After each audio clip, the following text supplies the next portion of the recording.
Assalamualaikum warahmatullahi wabarakatuh. Di sini kelompok kami akan mempresentasikan tugas teknik simulasi, yaitu tugas kelompok sebelum UAS. Sebelumnya saya perkenalkan anggota kelompok saya, ada Aksdi Prasetyo, Tri Oktavisiti, Irfan Akwasyani, dan saya sendiri adalah Muhammad Rian Akbar. Langsung saja ke intinya, resume dari jurnal. Silakan Aksdi Prasetyo. Ya, perkenalkan, sebelumnya nama saya Aksdi Prasetyo. Di sini saya akan menganalisis sistem antrian gerbang tol Pasteur Bandung di PT Jasa Marga. Nah, di sini penulis Imade Arianta Antara. Nah, di sini ada dua contoh kasus. Yang pertama itu di gerbang tol Pasteur terdapat dua jenis gardu, yaitu gardu entrance dan gardu exit. Nah, gardu tol exit ini melayani mobil yang dari arah Bandung menuju luar, sedangkan gardu exit itu melayani mobil dari arah luar Bandung yang ingin masuk ke arah Bandung. Dari 20 gardu tersebut, ada 7 gardu yang tidak dipergunakan lagi, sehingga gardu yang aktif saat ini ada sebanyak 13 gardu. 5 gardu tol entrance dan 8 gardu tol exit. Jika kendaraan-kendaraan yang datang dan fasilitas pelayan mempengaruhi kemungkinan random atau acak, maka pada N kedatangan kendaraan yang memberikan suatu waktu interval T. Untuk jumlah kelas N ditentukan oleh periode waktu yang dirancangkan dengan pertimbangan arus lalu lintas pada jam sibuk. Di sini ada contoh kasus kedua. Pada saluran untuk pelayanan yang mekanisme pelayanan terdiri dari suatu atau beberapa saluran atau fasilitas pelayanan, waktu yang diperlukan sampai selesai melayani disebut waktu pelayanan. Mutilasi shift 3 jam kerja shift 1 dimulai dari pukul 22 sampai jam 6 waktu Indonesia Barat.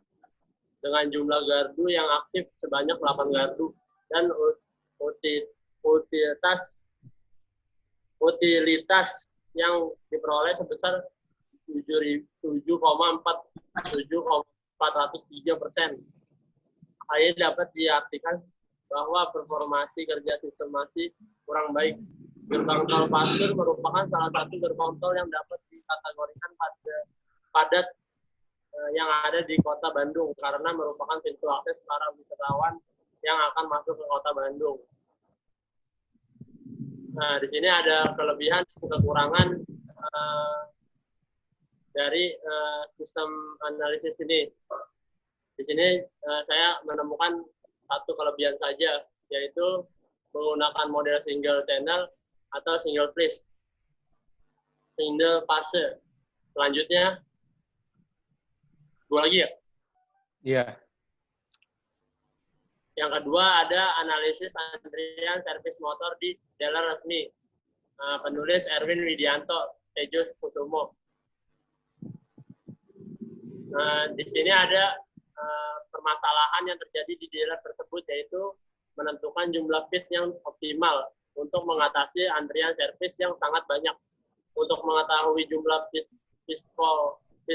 stop yang optimal selama 8 jam kerja dan mengetahui banyaknya motor yang dapat dilayani selama 8 jam kerja, manfaat dari penelitian ini yaitu mendapatkan pengetahuan mengenai teori antrian yang ada di bidang jasa khususnya, mengetahui jumlah kapasitas pit stop yang optimal pada dealer Honda dan memperoleh hasil perbaikan yang optimal pada dealer Honda.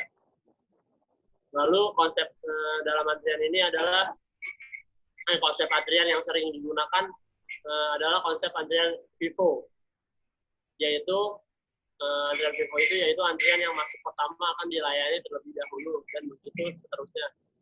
Seperti pada contoh pelanggan antrian di sebuah dealer motor, pelanggan yang datang pertama kali akan dilayani terlebih dahulu. Konsep ini yang dipakai penulis untuk mengembangkan program aplikasi sistem antrian ini. Dikarenakan logika pada antrian ini sejalan dengan dengan konsep yang manusia inginkan, yaitu siapa yang terlebih dahulu datang, maka dia duluan yang dilayani, dan seterusnya.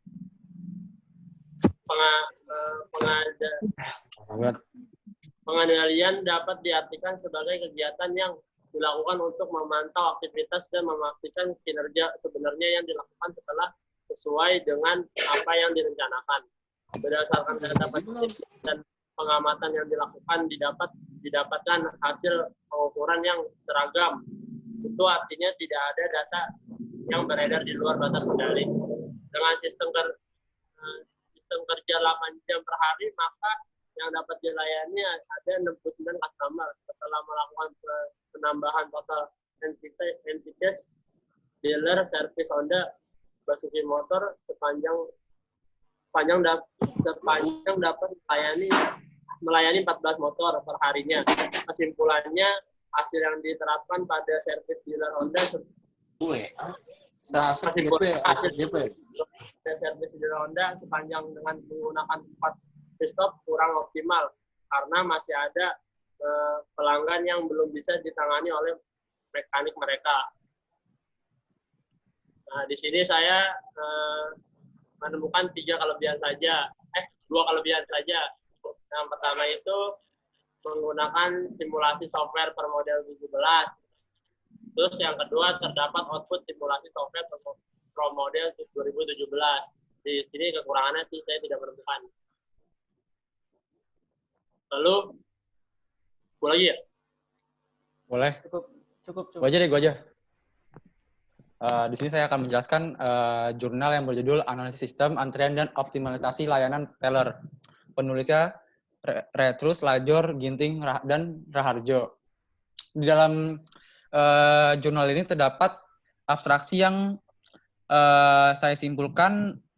Dia membahas sebuah bank merupakan salah satu lembaga keuangan yang menjadi tempat bagi perusahaan dan badan usaha pemerintah dan swasta maupun perorangan dalam melakukan aktivitas keuangan, yaitu menghimpun dana, perkreditan, dan berbagai transaksi jasa keuangan yang diberikan oleh bank untuk melancarkan mekanisme bagi semua aktor perekonomian.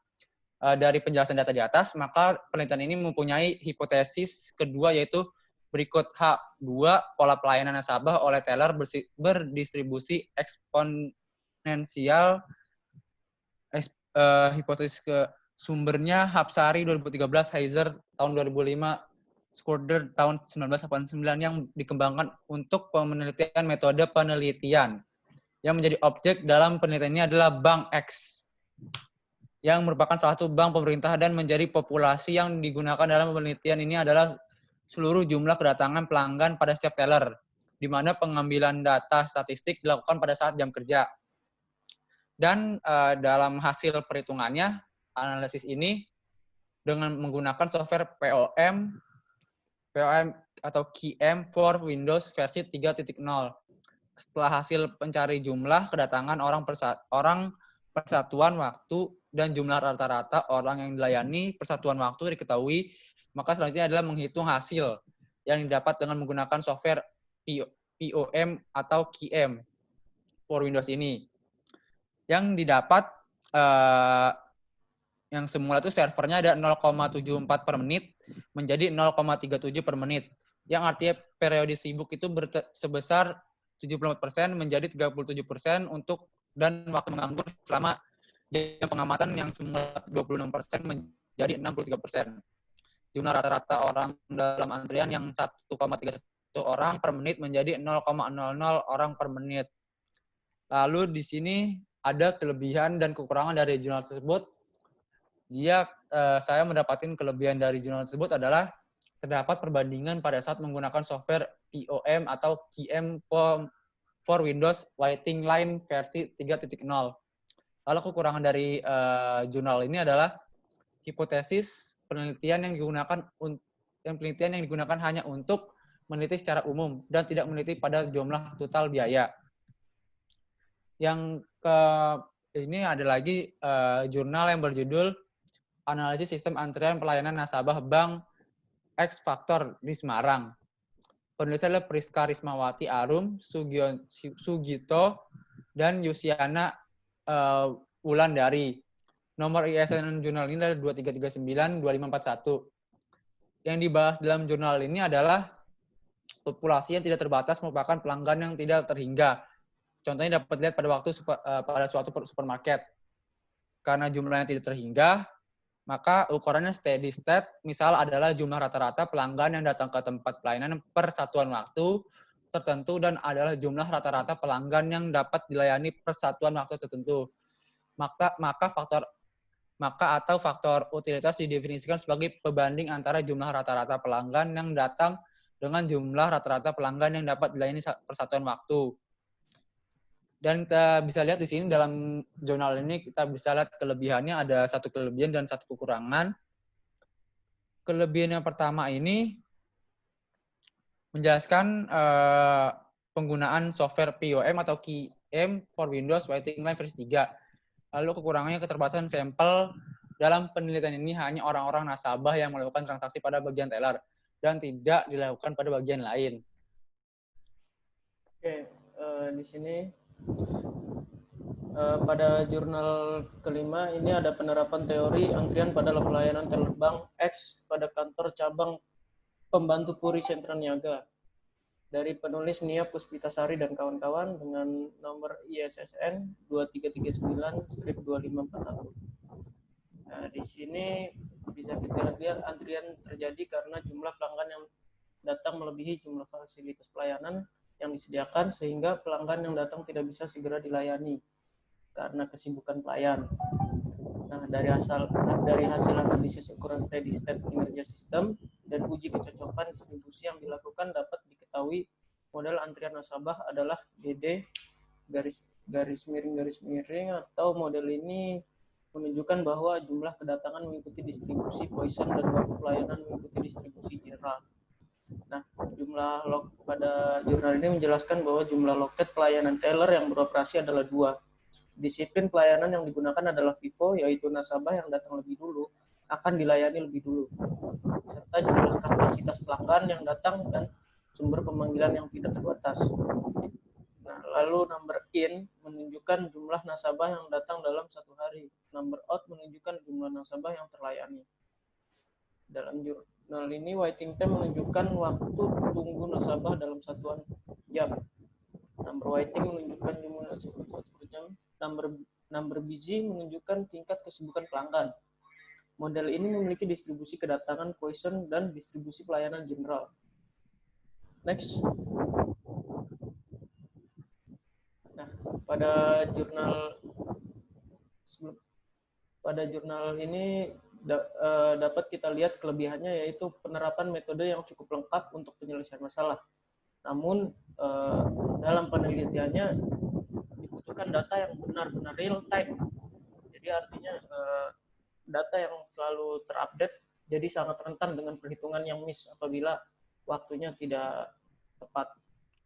Okay, next. Maaf sebelumnya, karena salah satu teman kita, Irfan Alfasyani, kesusahan sinyal, maka saya akan mewakilkan konteks pembacaannya. Di sini saya akan menerapkan implementasi aplikasi nomor urut berbasis web. Di sini saya membuat aplikasi perhitungan atau nomor urut untuk sebuah nomor antrian. Di sini terlihat dapat gambar admin.